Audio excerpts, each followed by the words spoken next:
नमस्कार, स्वागत है आपका द फोर्थ स्टेट यूट्यूब मंच पर। मेरा नाम है रविंद्र सिंह शोरान और हमारे साथ जुड़ गए हैं देश के जाने माने वरिष्ठ सम्मानित प्रबुद्ध पत्रकार विनोद शर्मा जी। हम लोग इनसे बातचीत करेंगे अलग अलग मसलों पर, अलग अलग मसाइल पर।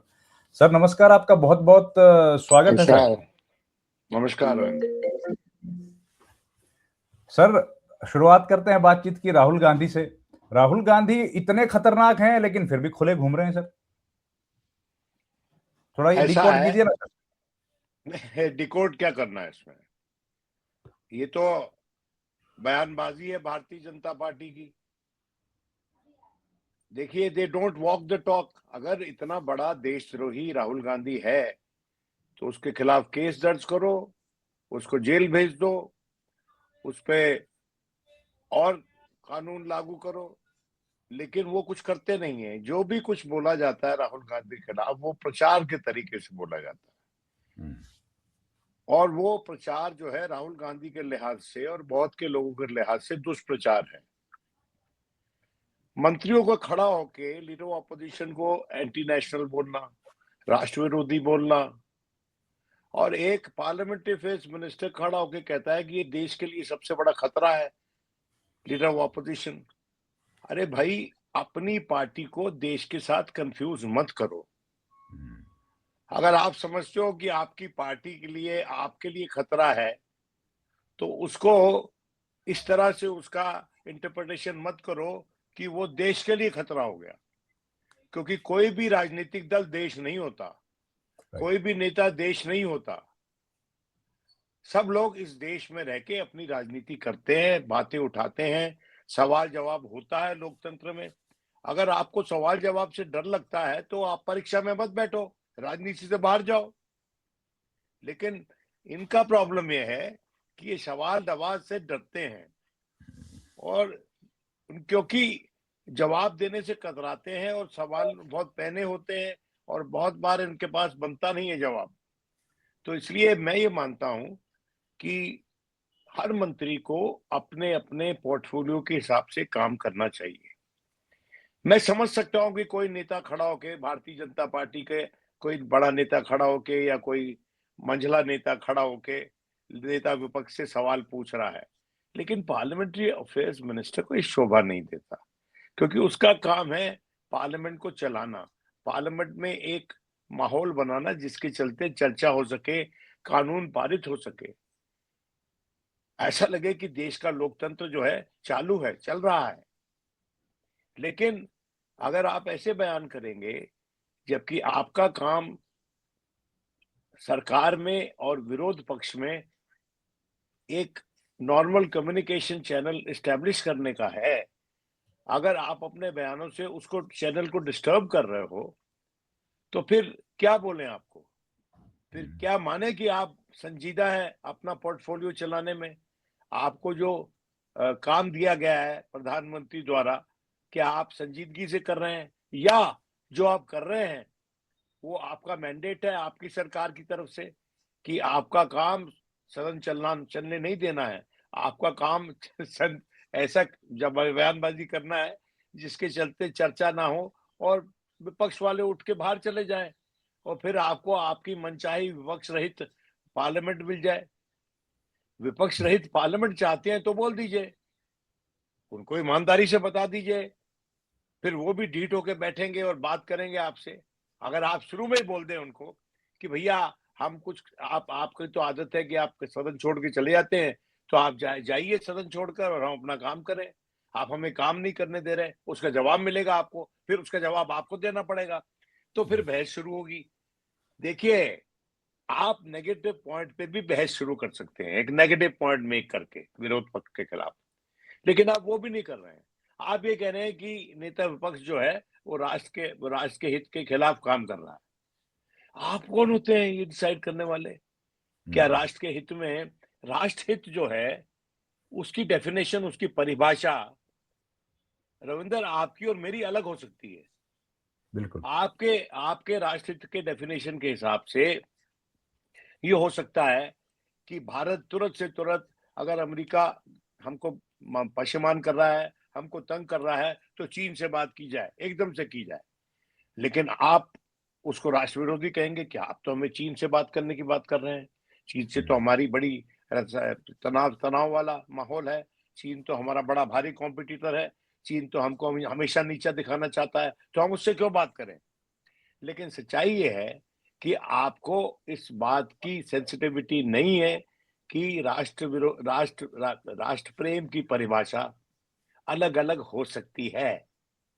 मेरा राष्ट्र प्रेम मुझे सिखा सकता है कि मेरा जो देश है, वो जो हमारे हमसाया मुल्क हैं, उनके साथ मित्रता का स्वभाव रखे, उनके साथ अच्छे रिश्ते बनाए।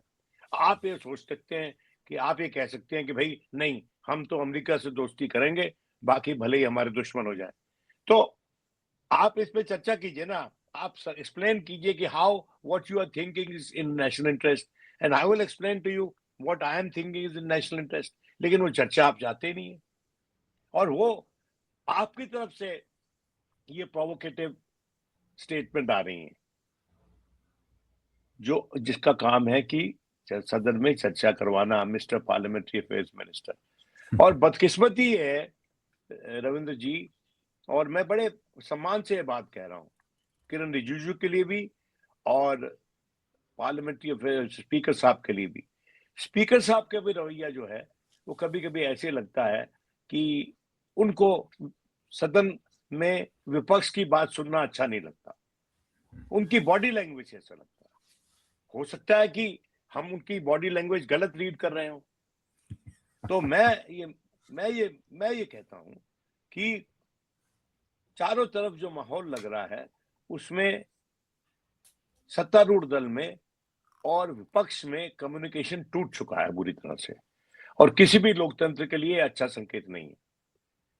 लेकिन बॉडी लैंग्वेज तो हो सकता है हम लोग गलत रीड करें, पर उन वो तो खुलेआम बोल रहे हैं कि महिला सांसदों से प्रधानमंत्री को खतरा है, और उसके बाद सरकार चुप है, स्पीकर खुद चुप है, कोई कार्रवाई नहीं, कोई एक्शन नहीं। इसको तो कैसे देखिए, गलत रीड करेंगे सर? ये तो चुप तो कैसे पक्षपाती है। रहेंगे।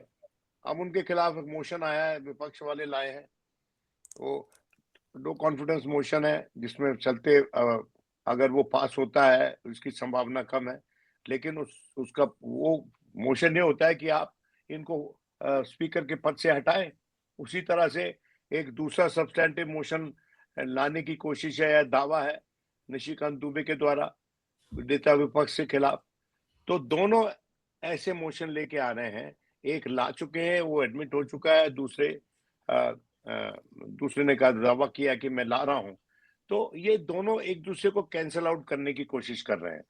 वो एक अच्छी पार्लियामेंट्री इंस्ट्रूमेंटालिटी है कि दो मोशन आए हैं और दोनों एक दूसरे को कैंसल आउट कर सकते हैं, और उसके चलते एक अंडरस्टैंडिंग बन सकती है रूलिंग पार्टी में और विपक्ष में कि भाई इन बेसिस पे हम अपना चलाएंगे सदन, हम बात करने का मौका मांगेंगे आपसे, आप हमको दीजिए, हम आपकी बात सुनेंगे, हम आपका सहयोग करेंगे कानून पारित करने में, उन कानूनों को पारित करने में जहां पर हम आपके साथ एक राय रखते हैं, और नहीं भी रखते तो वोट होके we can be voted out. ये तो बड़ा सिंपल सोल्यूशन है। तो गतिरोध क्यों बन रहा है? गतिरोध दुश्मनी की भावना से बनता है। गतिरोध इसलिए बनता है कि आप दूसरे पक्ष को सुनना नहीं चाहते, सिर्फ अपनी बात कहना चाहते हैं। ये दोनों पे लागू होता है। लेकिन दायित्व ज्यादा बनता है सत्तारूढ़ दल का कि सदन चलाए। It is the responsibility of the government to ensure that the house functions. वो बिल्कुल। ज्यादा दायित्व तो सरकार पे है, और उसमें सहयोग देते हैं स्पीकर कि भाई सदन चले। उसमें जो बातचीत का सिलसिला शुरू करवाते हैं विपक्ष से, अगर उठा हुआ हो तो, या बातचीत बंद हो चुकी हो, तो पार्लियामेंट्री अफेयर्स मिनिस्टर चलवाता है। अब दोनों कुछ ऐसा कर रहे हैं जिसके चलते, और जो वरिष्ठ नेता हैं पुराने जमाने में इंटरवीन करके माहौल ठीक किया करते थे, अब वैसे जो हैं भी वो चुप बैठे हुए हैं। एक आध हैं जो कर सकते हैं, लेकिन शायद वो भी इस प्रक्रिया में संलग्न है कि वो वही करें जो उनके नेता सुनना चाहते हैं।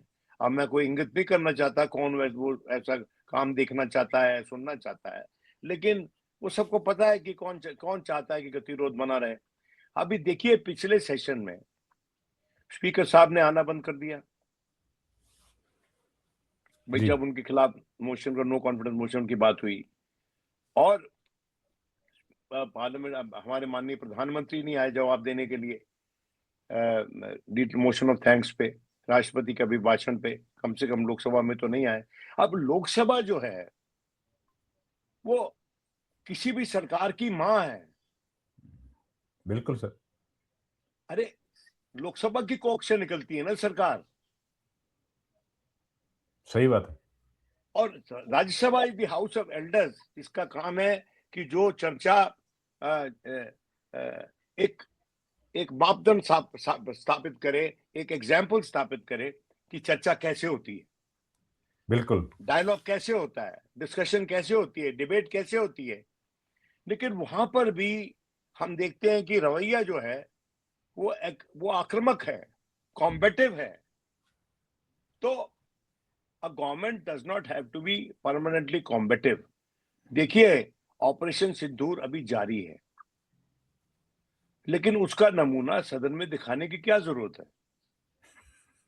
वो तो ऑपरेशन सिंदूर तो पाकिस्तान के साथ है, यहाँ तो अपने भारतवासी हैं, उनसे आपको चर्चा करनी है। तो इसलिए अहम मुद्दों पे जहां पर एक राय होनी चाहिए रविंद्र, वहां भी नहीं बन पा रही है। और ये एक विडंबना है, एक बड़ा ये दुख का क्षण है हमारे लिए कि राइट। ये हो रहा है हमारी पार्लियामेंट में। बिल्कुल ठीक है। सर लेकिन मैं एक बात और थोड़ी